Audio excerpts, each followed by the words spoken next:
Les zones humides urbaines ont une importance capitale pour les populations. Elles rendent les villes agréables à vivre, sont entre autres les messages de l'édition 2018 de la Journée mondiale des zones humides. C'est la commune de Semenkoudji qui a accueilli les manifestations officielles autour du thème Zones humides pour un avenir urbain durable.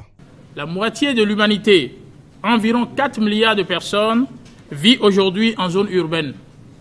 D'ici 2050, 66% de la population mondiale s'installera en ville. Les villes représentent environ 80% de la production économique mondiale. À mesure que les villes grandissent et que la demande des terres augmente, les zones humides reculent, se dégradent, sont comblées et finalement font place aux constructions. Cette croissance vertigineuse nous oblige à intégrer les zones humides dans la planification urbaine, car nous sommes confrontés à un dilemme, celui de concilier la demande croissante d'espace à bâtir dans les villes et la préservation du milieu naturel.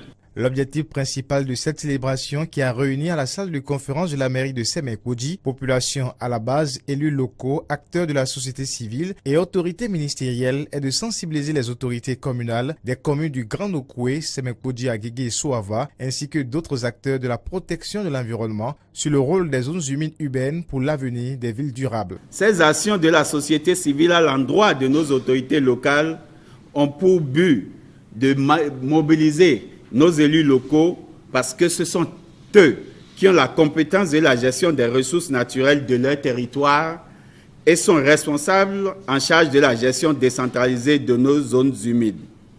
Il est donc nécessaire pour nous, membres de la société civile, de battre la mobilisation pour que tous ces élus locaux nous aident à les aider pour la gestion durable de leur cadre de vie. Le maire de la commune de Semenkoudji, commune qui abrite des projets de très grande envergure, comme la zone franche industrielle baptisée zone spécifique d'investissement, le projet de construction de l'école du savoir à Semen City et le port en eau profonde de Semenkoudji, troisième plus grand port en eau profonde de l'Afrique de l'Ouest, a réaffirmé sa volonté à adopter des politiques et des mesures de conservation et de promotion des zones humides urbaines. Ce n'est pas bien pour l'homme de vivre dans un bas-fond, n'étant pas crapaud, et donc les espèces qui sont habilitées à y vivre vont disparaître, et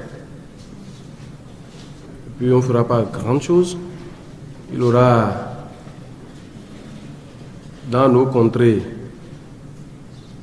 à travers ces comportements, des inondations non expliquées. La ressource ou la richesse que constitue alors cette zone pour nous risque de ne pas être exploitée. Et donc c'est justement cela qui m'a amené, dès ma prise de fonction ici, à prendre rapidement un arrêté interdisant strictement aux populations d'habiter ces zones impropres. Les manifestations qui ont été également agrémentées par des communications portant sur les thèmes les zones humides pour un avenir urbain durable, appui à la création d'une réserve intercommunautaire du Grand Nokoué ont pris fin par la signature de l'accord cadre de création de la réserve intercommunautaire du Grand Nokoué.